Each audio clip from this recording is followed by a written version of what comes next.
بسم الله الرحمن الرحيم والحمد لله رب العالمين والصلاة والسلام على النبي الكريم.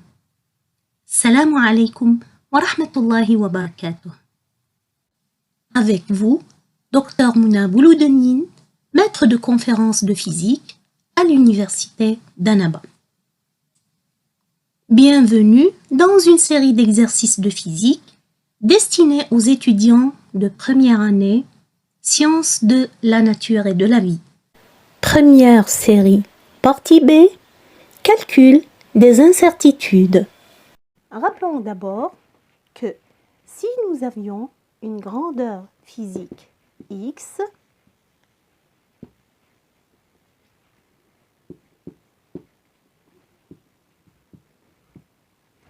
dans ce cas, le delta x, c'est l'incertitude absolue.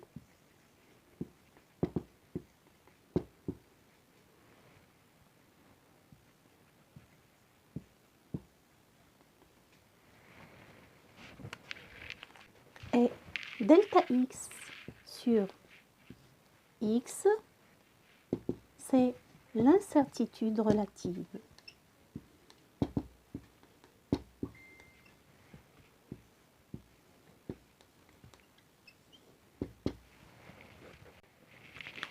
L'incertitude absolue delta x est estimée à partir du calcul de dx, qui est la différentielle totale de x. L'incertitude relative delta x sur x est estimée à partir du calcul de dx sur x, qui est la différentielle du logarithme. Bien sûr, 1 sur x, c'est la dérivée du logarithme, c'est-à-dire d log x sur dx. Ensuite, lorsque vous multipliez par dx, il vous reste uniquement d log x. Donc, delta x sur x est estimé à partir du calcul de la différentielle du logarithme. La différentielle totale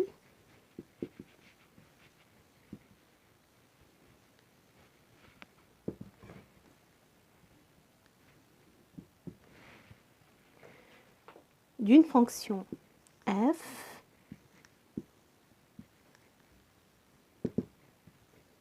s'écrit df.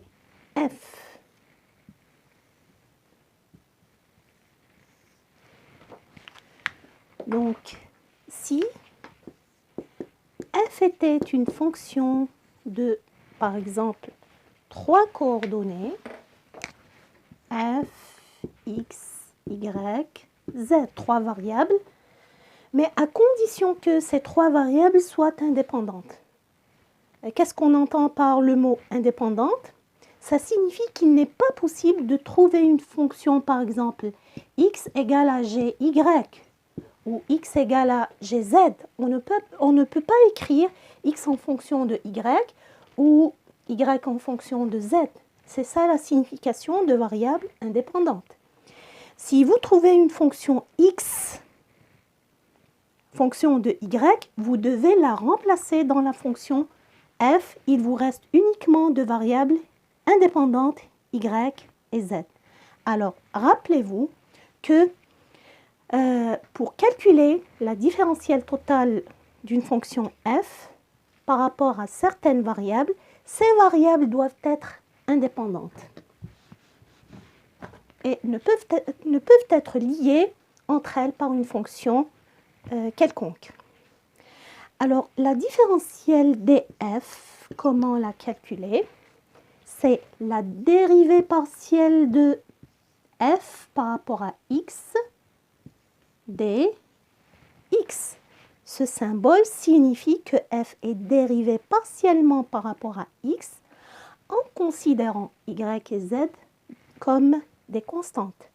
Ce symbole est équivalent à ce symbole. La dérivée de f par rapport à dx La seule différence ici, c'est que lorsque vous voyez des f sur des x, ça signifie que f dépend uniquement d'une seule variable.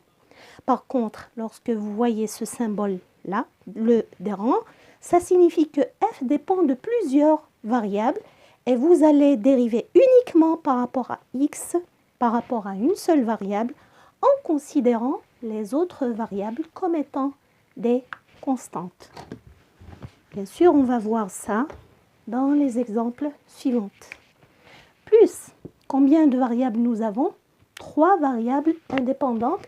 Donc, nous devons avoir 3 termes indépendants.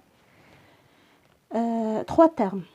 Donc, ensuite, la dérivée de f par rapport à y multipliée par la différence de y. Plus la dérivée de f par rapport à z multipliée par dz.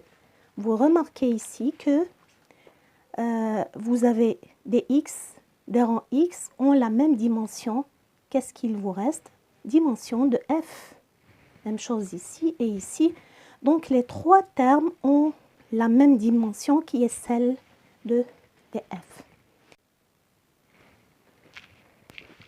Pour calculer ensuite l'incertitude absolue, le d sera remplacé par delta et on va prendre les valeurs absolues de chaque terme. C'est comme ça qu'on calcule l'incertitude absolue.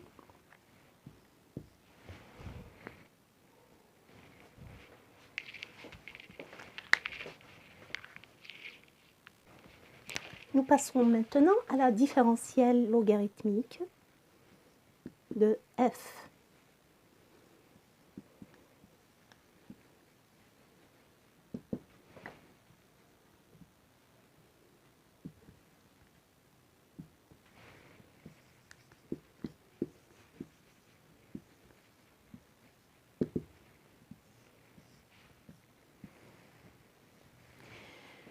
C'est la différentielle du logarithme de f. Généralement, cette différentielle est utilisée lorsque nous avons des multiplications. Supposons que f, par exemple, est une fonction de x puissance a, y puissance b, z puissance c. La première chose à faire, c'est de calculer le logarithme. Log f, c'est a log x plus b log y plus c log z. On va maintenant calculer la différentielle. D log f, c'est quoi? Vous dérivez log f, vous trouvez 1 sur f. Pour obtenir la différentielle, par rapport à quoi nous avons dérivé? C'est par rapport à f. Donc, vous multipliez par la différentielle df. La même chose pour x, y et z. Donc, vous trouvez df sur f est égal à a dx sur x plus b dy sur y plus c dz sur z. Maintenant, comment passer à l'incertitude relative?